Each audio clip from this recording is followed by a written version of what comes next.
Hey YouTube, AdoptedMike here. In this video, we'll be taking a look at this BioStar motherboard. This is the HiFi A85S3.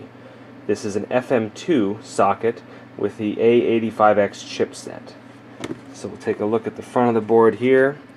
We've got 3D HDMI, gigabit LAN, and we've got super speed USB 3.0, Windows 8 ready. There we go, A85X chipset FM2 socket, and it's best suited for an A10 or an A8 APU. Take a look at the side, flip it around, just the same kind of stuff going on here. And then in the back, we've got all of their little marketing, smart ear. Interesting. So HiFi stands for power. It's HiFi power.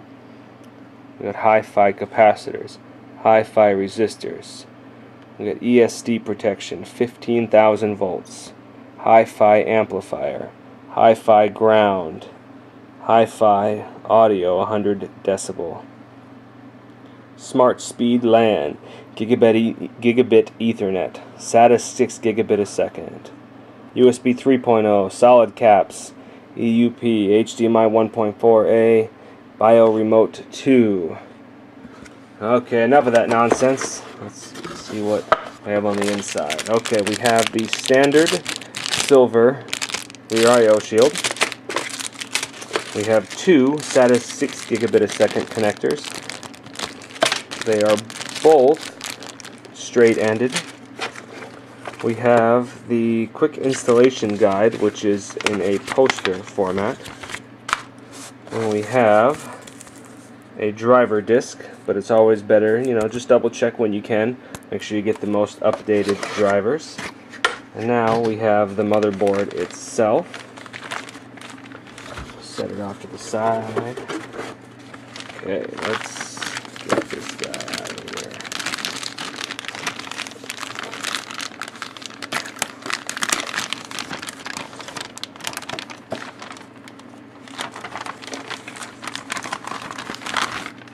Alright, so here's the board itself. Now take a look at it. So along the bottom here, we've got a printer port and a COM port that are available. USB 2.0, there's two for four. There's two headers, so there'll be 4 ports total up front. And we've got the front power connectors and LED lights. We have a system fan of 3-pin variety there. We have a front USB 3.0 there that I wanted to point out in case I end up missing it. We've got our heatsink for our chipset there. Then here's our SATA 6 gigabit a second connectors. There's 6 of them. We've got a front panel, or not front panel. We have our 24-pin power. And moving along here, we've got our dual channel DDR3 1866 megahertz, and this will support 2 8s, so you can get 16 gigabytes total. Got a CPU fan header up there, 4-pin CPU power, so that's something to keep. It's probably enough to power a 100-watt CPU, but I don't know about how much power it will apply then for overclocking. I would imagine that 4 pins enough, but I've seen other boards with an 8-pin, so I'm not sure, personally I'm not sure the difference that an 8-pin would provide. I think a 4-pin would provide enough power to do overclocking, but usually, like I said, we see an 8-pin. But I don't think that's a deal breaker. We've got our socket FM2, and there's our front panel audio. So I did see, we've got the CPU fan header there, and we had one system fan header there, so we've got just 2 fan headers, unfortunately. It's hard to see through the viewfinder, but I definitely don't see any more.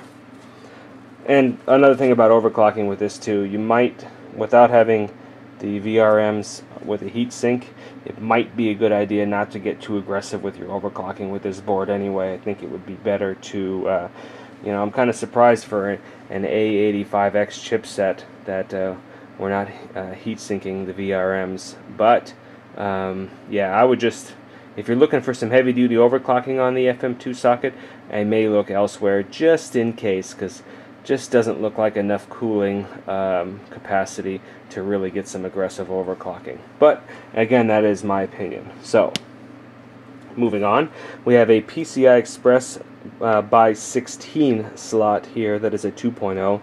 We have adequate spacing there, which is nice, so definitely could have a dual slot card there while still being able to access the by 1 slot if you were to add a sound card or something.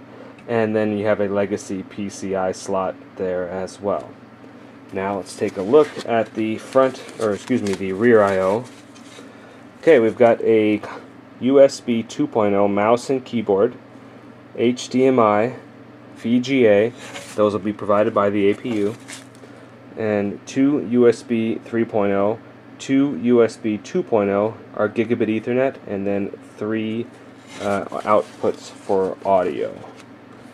So that will kind of wrap up. I would call this a budget, well, yeah, it's probably, yeah, budget A85X chipset board. I've definitely seen boards that were a little pricier with this chipset, and then they have more features like more USB 2.0 ports. They've got the VRM heatsink, stuff like that, 8-pin CPU powers. So this is definitely, in my opinion, on the lower end of an A85X chipset. It's just like it's got the chipset, but not quite all the features that I would be looking for in like a performance motherboard. But that being said, I still think it's a great board for the price. If you're going to go with an A8 processor and not really have to, overclock it or anything like that, I think it would do great. But I would probably look elsewhere if you're a heavy overclocker and you want to do some insane things with the processor. Then it might be better to find a board with a little more features in the cooling and power delivery department.